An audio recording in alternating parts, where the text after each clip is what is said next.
Hey, what's up guys? In this video, I'm going to explain to you guys how I was able to buy 3 investment properties using the methods and principles from Robert Kiyosaki's all-time best-selling book, Rich Dad, Poor Dad, and hopefully show you guys and give you guys information that will help you do the same. Okay, just a little bit of a brief history, and please, I want to just apologize in advance if I pause or stutter or do whatever. It's because this is unscripted. It's just coming straight from the heart. I'm trying to really provide value for you guys, and hopefully that will be the end result of this video. Okay. All right. So for starters, just a very extremely brief history with me. I first read Robert Kiyosaki's book, Rich Dad, Poor Dad, in 2011. It was actually handed to me by my wife, who got it from one of her friends, and so on and so forth. So anyhow, I ended up reading the book. It was during a time where my wife was pregnant. I had really kind of gotten bit by the investment bug, so to speak, and I was really into investing and financing and reading all of these books and listening to audio and financial podcasts and all of that. So I've always been a huge fan of Gary Vaynerchuk, Timothy Ferriss. Robert Kiyosaki's my hero. He is now.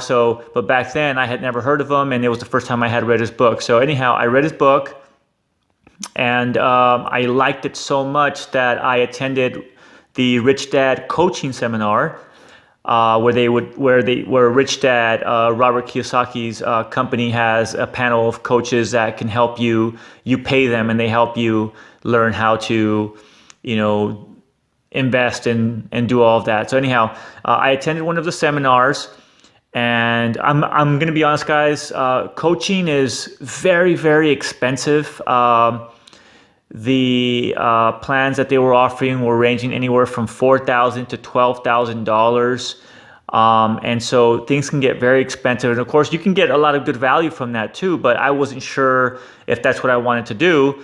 So long story short, I had one day to kind of make up my mind and decide if I was going to move forward, give somebody about $12,000 to really put me under their wing and coach me and get me started, or do something else. Okay, so luckily for me, I had a friend who I had known in college, and that was already in the real estate business and had already started investing in properties, in investment properties, for the purpose of cash flow, which is exactly what I wanted to do. And I had no idea he had been doing that. So I asked him for his advice on whether I should do the coaching or not, and he said absolutely not. And he gave me the very best advice that I think I could give anybody else is, the coaching may sound good for a lot of people, but honestly, the best thing that you should do in life if you want to learn how to do something is ask. Ask for help, okay? Don't think that paying somebody is the only option, and it should never be your first option. Ask for help. And only when you ask, if you've been turned down by, just so many people that you can't take it anymore, at that point, you can go ahead and pay somebody if that's what you want to do. Okay, but basically I just asked him, you know what? Can I just shadow you? Can you take me under your wing? Can you show me the ropes? I really want to do this. My wife's pregnant. I want to be able to provide for my family. My 401k isn't doing much. I just need some help. And he said, absolutely. So what I ended up doing, and this is honestly, guys, it worked for me and it can work for you. You just have to be able to take a leap of faith. I went ahead and withdrew the money from my 401k, and I bought my first property. Now, you're probably asking, why and how much money was that? Honestly, guys, the total amount in the 401k was $35,000. I bought my first property cash for $30,000. Now, guys, that blew me away. Never in my wildest dreams did I ever think that in the US, period, forget the state that I'm living in, the city that I'm living in. Never in my wildest dreams could I ever have fathomed that there would be a house for sale for $30,000. In everything that I knew, which is what I knew that was around me, houses were selling for $300,000, $350,000, $400,000 and up. Okay, now this was back in 2011. So when I found out that there were actually cities in states out there that had homes that were selling for $30,000, I was just blown away. So I bought my first house for $30,000.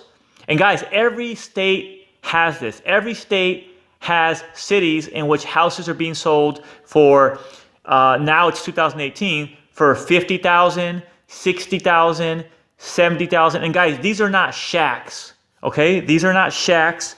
These are not, holes in the wall. These are not, mobile homes. These are single family homes, 2-bedroom, 1.5 bath in decent cities. Okay, and I did not know this because number one, I wasn't a real estate person. I had never gone out to look at the market and to kind of see what was out there. I only knew what you know. And so anyhow, it was the best decision that my wife and I ever made. Okay, we bought the first house for $30,000 cash.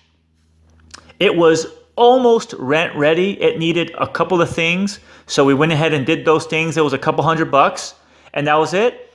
I hired a property management company, which guys, property management companies are very, very expensive. They basically get a very small percentage of your rent proceeds only when your property is being rented, not when it's vacant. At least most of them are like that. Okay, especially if you find one in the actual city, a little kind of mom and pop property management company. To me, those are the very best ones. They're the ones that give the best deals, the best contracts, and that actually I love the one-on-one interaction with them. You can't get the same with some of those big, more, advanced, property management companies. Anyhow, we hired a property management company, and basically the contract basically stated that they don't make any money unless the house is being rented. And if the house gets rented, they make a very small percentage of that, which is usually less than 10%. Okay? So for example, the house I bought was $30,000. The rent that was on the house was, around $800. And the property management company, after they found me a renter, they do all of the work for you. You don't do any of the work. They list it, they interview people, they get credit checks, they do the applications, they get the lease signings done. Everything is done for you. So out of that $800 rent per month for a 1-year lease that I had a renter sign, or they had a renter sign, they got $75 a month for that.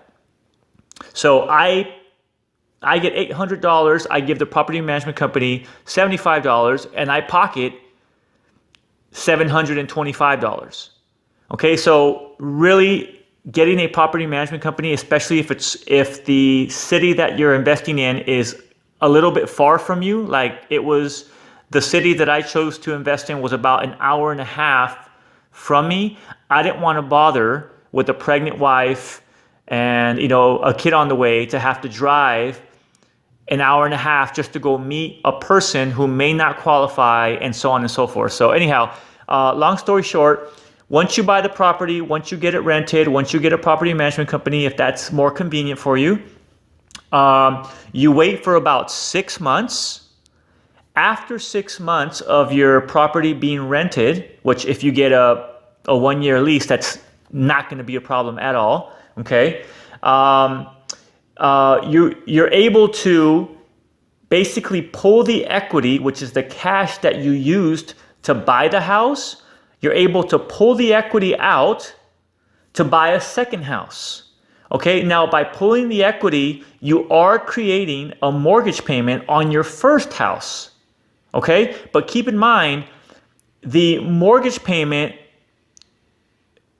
goes hand in hand with how much you paid for the property. So if you bought a property for $30,000, the mortgage payment on that house is going to be like $200 a month. Okay, at the most 250. So imagine once you pull the money out, right? The $725 that you were getting after you paid the mortgage, after you paid the property management company their money, was reduced to, let's say, $475.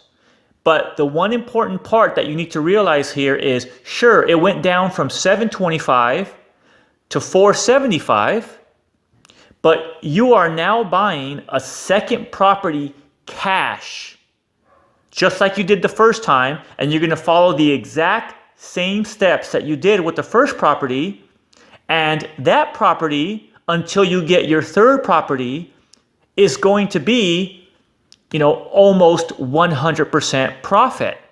Cash flow, streamly going into your account, okay? And that's pretty much it. So, for example, it went down from $725 to $425, right? Because you pulled the equity. Let's say you took out, $25,000. Let's say you had another $5,000 or $10,000 saved in the bank. You added that to the total. Now you have $35,000 to use to buy your second property. You buy your second property for $32,000, right? You had 35, so you buy it for 32. You use whatever little extra money from that 35 to get it rent ready. You get either the same property management company if they're in the same city or if they service that city. And if not, you get another one. Same thing. They're still going to get a percentage, whether it's the same one or a different one. And you pay them their portion. But what happens now? The $475 that you're making off your first property, add that to, let's say, the $725 after you pay the management fee on the second property. I mean, now you're getting $700 plus $400, $1,050 a month, as opposed to the $725 that you were getting with your first property. So as you can see, even though you're creating these very small mortgages on these properties, because you started off investing, period, by buying your very first property in cash, you allowed yourself to kind of create a snowball into your second property and hopefully your third property and fourth property and so on and so forth. Now, guys, listen. You're going to have to take a leap of faith if this is the way that you want to do it. But I'm being honest with you. This is the way I did it. It worked for me. I have 3 properties so far. I would have 5 or 6 by now, but I stopped due to a personal family matter. I had a kid, and then now I have 2, and I also wanted to buy my own house. Okay, so I have my reasons, but that's besides the fact. I'm going to get the ball rolling again. I still have the equity that I have from the third property, and I'm going to buy my fourth, and that's going to go into the fifth and the sixth and seventh and so on and so forth. I can keep going as long as I feel I have enough properties to be able to create enough cash flow every month to be happy. And everybody's number is different. Yours can be 1 property. Somebody else's can be 5 properties. Somebody's can be 10 or 20 properties. It just depends on that person. But this is a completely different way of doing things. A lot of the real estate people out there, a lot of the coaches say, do not use 100% of your money. Get a mortgage right off the bat. Put some money down. Divide that $30,000 into putting money down on 3 houses. You can do that. Honestly, this way, in my opinion, is a lot easier. It's a lot safer. The peace of mind that I really loved of buying the first property cash was because I owned it outright and had no mortgage payment on it. I was able to start with my first property without the pressure of having to find a renter because I was already paying a mortgage payment. There was no mortgage payment.